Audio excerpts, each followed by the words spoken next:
Magandang hapon po sa ating lahat. Narito ang weather update sa araw ng Biyernes, December 27, 2024. So kung makikita po natin, meron tayong tatlong weather system na nakakaapekto dito sa ating bansa sa ngayon. At ito po mga weather system po natin ay nagdudulot ng mga pag-ulan sa iba't iba't bahagi ng ating bansa.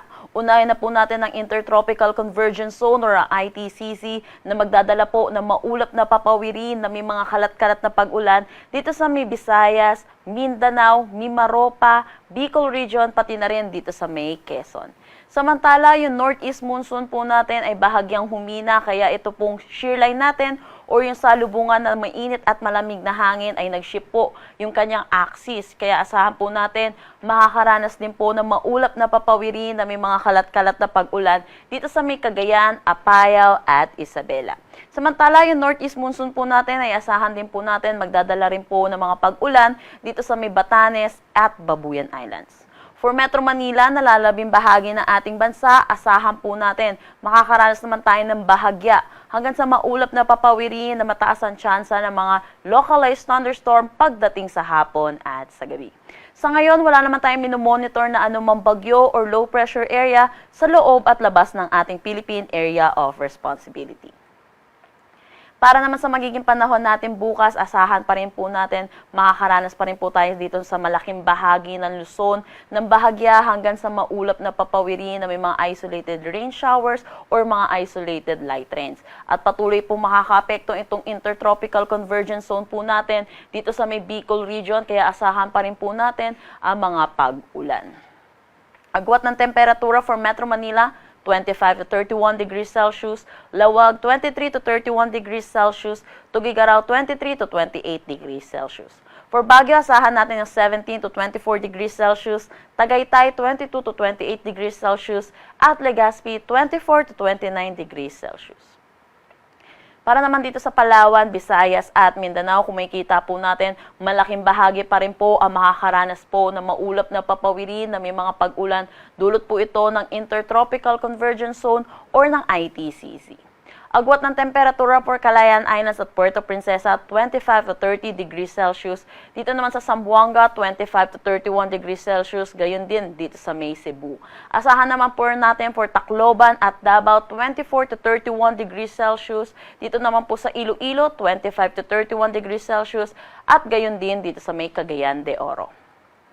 Meron tayong nilabas na weather advisory kaninang 5 p.m. Dulot po ito ng shear line at ng Intertropical Convergence Zone. So ito pong orange po natin ay makakaranas po sila ng heavy to intense na mga pag-ulan. Yung yellow naman po natin, moderate to heavy na mga pag-ulan.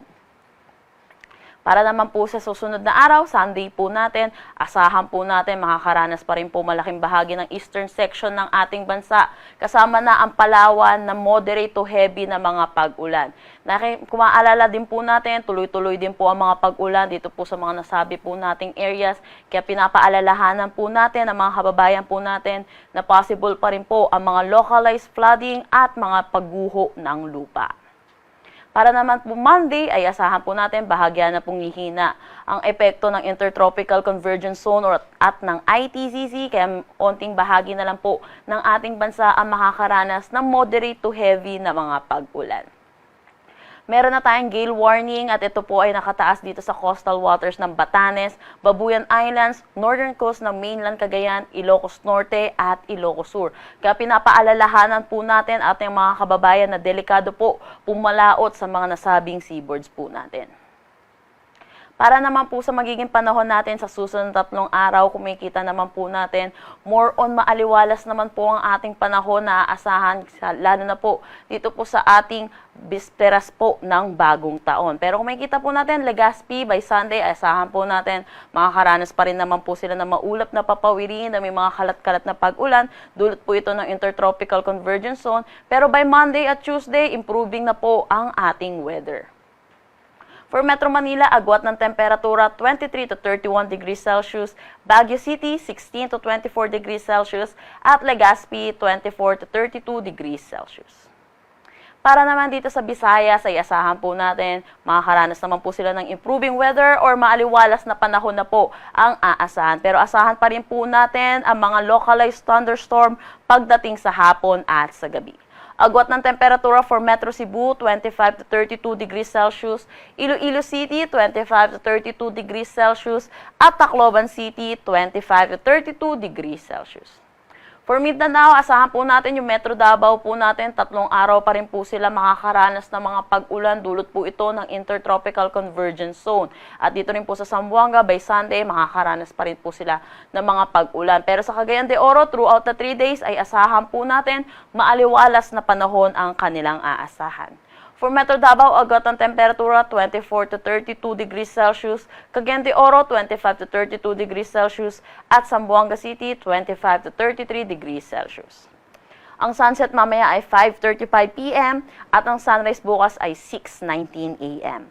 Para sa karagdagang impormasyon, bisitahin ang aming mga social media pages at ang aming website pag-asa.dost.gov.ph. At yan po muna ang latest dito sa Pag-asa Weather Forecasting Center. Shenel Dominguez po at magandang hapon.